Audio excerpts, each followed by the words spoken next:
तीज का त्योहार हो और घर में ना हो मिठास, ये कैसे हो सकता है। लेकिन इस बार मिठास के साथ आएगी सेहत भी। तो आज मैं बना रही हूँ राजस्थान में बनाए जाने वाले तीज स्पेशल लड्डू, वो भी एक नहीं, दो नहीं, बल्कि 3 अलग अलग टाइप के सत्तू के लड्डू जो बने हैं चना, चावल और गेहूं से, each with its own flavor, perfect for Kajri Teej. They are not only delicious but also healthy and high protein because मैं बना रही हूँ इसे एक हेल्दी ट्विस्ट के साथ। ट्रेडिशनली ये लड्डू सिर्फ 3 सिंपल इंग्रेडिएंट्स से मिलकर बनते हैं। सबसे पहला है सत्तू, दूसरा घी और तीसरा चीनी। सत्तू का नाम सुनकर आप चने से कंफ्यूज मत हो जाना, क्योंकि सत्तू एक आटा होता है जिससे अनाज जैसे कि गेहूँ, चावल, जौ और दालों को भूनकर और फिर पीस कर बनाया जाता है। सो लेट्स गेट स्टार्टेड और बनाते हैं सबसे पहले चने से सत्तू का लड्डू।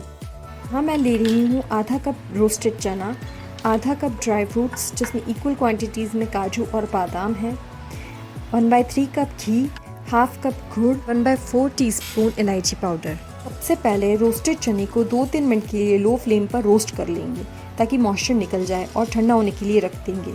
उसी कढ़ाई में 1 चम्मच घी डालकर काजू और बादाम डालेंगे और 3 से 4 मिनट के लिए रोस्ट करेंगे। इससे नट्स का फ्लेवर एनहांस होगा और पीसने में भी हेल्प मिलेगी। इन्हें भी एक प्लेट में निकालकर ठंडा होने के लिए रख देंगे। अब इन्हें बारी बारी से पीस लेंगे, पहले चना फिर ड्राई फ्रूट्स, और छान कर एक बोल में निकाल लेंगे। आप चाहे तो बिना छाने भी यूज़ कर सकते हैं, बट छाने से सत्तू का एक स्मूथ टेक्सचर मेंटेन होता है जो बिल्कुल ट्रेडिशनल सत्तू की तरह लगता है। अब एक कढ़ाई में घी पिघालकर गुड़ ऐड करेंगे और साथ ही में 1 टीस्पून पानी डालेंगे। गुड़ पिघलने पर जब बबल्स आने लगे तो पैन को फ्लेम से हटा लेंगे और सीधे बोल में मिक्सचर के ऊपर ऐड करेंगे और साथ ही में ऐड करेंगे इलायची पाउडर।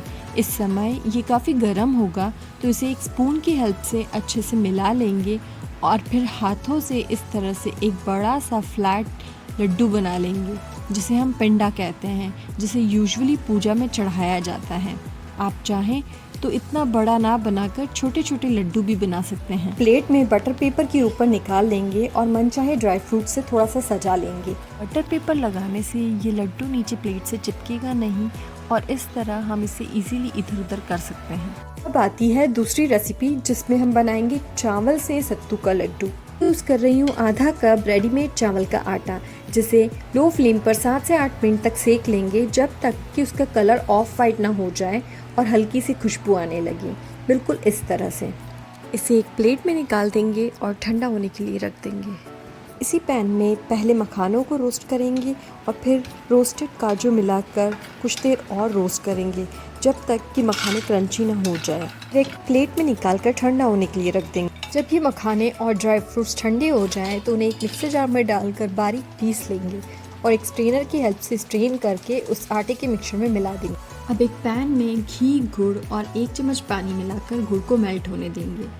जब गुड़ मेल्ट हो जाए और बबल्स आना शुरू हो तब फ्लेम ऑफ कर देंगे और इस मेल्टेड गुड़ को ड्राई मिक्सचर में ऐड कर देंगे। इस टाइम पर ये काफ़ी गर्म होगा तो एक स्पून या स्पैचुला की हेल्प से इसे अच्छे से मिक्स कर लेंगे और फिर हाथों से शेप देते हुए एक बड़ा सा फ्लैट लड्डू, जिसे हम पिंडा बोल रहे हैं, वो बना लेंगे। चावल का आटा कंपैरेटिवली थोड़ा सा ड्राई होता है जो इजीली बाइंड नहीं हो पाता है, तो इसीलिए इसे बाइंड करने के लिए यहाँ मैंने 1 टीस्पून घी और एक्स्ट्रा ऐड किया था।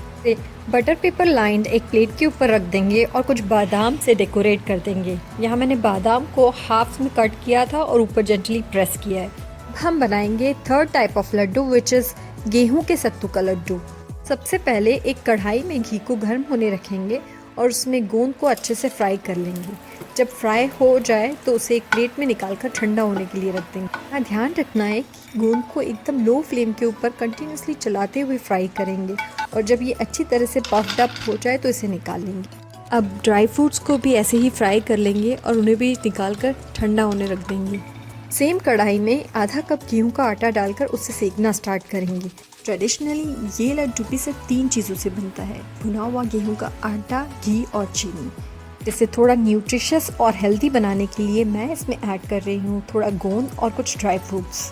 जब आटा हल्का लाइट ब्राउन हो जाए तो इसमें थोड़ा घी ऐड करेंगे और उसे कंटिन्यूसली चलाते हुए और रोस्ट करेंगे। घर में आटे की सिकनी की खुशबू आने लगे तो इस स्टेज पर फ्लेम ऑफ करके इसे एक बोल में निकाल कर ठंडा होने के लिए रख देंगे। जब गोंद ठंडा हो जाए तो उसे एक कटोरी की हेल्प से इस तरह से दबाकर क्रश कर लेंगे। वहीं दूसरी तरफ ठंडे किए हुए ड्राई फ्रूट्स को भी एक मिक्सी में डालकर अच्छे से बारीक बूरा बना लेंगे और उसे छान कर आटे में मिक्स कर लेंगे। आपने नोटिस किया होगा कि इस बार ये ड्राई फ्रूट्स इतने अच्छे से बारीक नहीं पिस पाए। इसका मेन रीज़न है कि मैंने यहाँ पर वॉलनट्स यूज़ किए थे जो मिक्सी करते टाइम बहुत ज़्यादा ऑयल रिलीज़ करते हैं और नीचे जाकर ब्लेड्स पर चिपक जाते हैं। तो आप यहाँ पर एक ट्रिक यूज़ कर सकते हैं कि मोटे मोटे पीसेस को डिस्कार्ड करने की जगह एक मोटर और प्रेसर की हेल्प से कूट लें और फिर मिला दें, जैसे मैंने किया। अब इस कढ़ाई में बचा हुआ घी, गुड़ और 1 चम्मच पानी मिलाकर गुड़ को मेल्ट होने देंगे। जैसे ही बबल्स आना शुरू हो, फ्लेम को ऑफ करके इस मेल्टेड गुड़ को आटे के मिक्सचर में ऐड कर देंगे और इसका भी एक फ्लैट सा लड्डू बना लेंगे और अपनी पसंद के ड्राई फ्रूट से उसे सजा लेंगे। आखिर में इन तीनों प्रकार के पिंडों को और सुंदर लुक देने के लिए इन पर केसर का तिलक लगाएंगे। इन तीनों रेसिपीज़ की सारी डिटेल्स आपको कमेंट सेक्शन में मिल जाएंगी, so do check it out. और ये लो, हमारे तीज स्पेशल हेल्दी सत्तू के लड्डू तैयार। 3 तरह के सत्तू का प्रोटीन, ड्राई फ्रूट्स की शक्ति और गुड़ की मिठास, ये लड्डू ना सिर्फ स्वाद बढ़ाएंगे बल्कि आपके घर की सेहत भी। अगर आपको ये रेसिपी पसंद आए तो इस तीज ज़रूर ट्राई कीजिएगा और अपने दोस्तों के साथ शेयर कीजिएगा। Wishing you a happy Teej.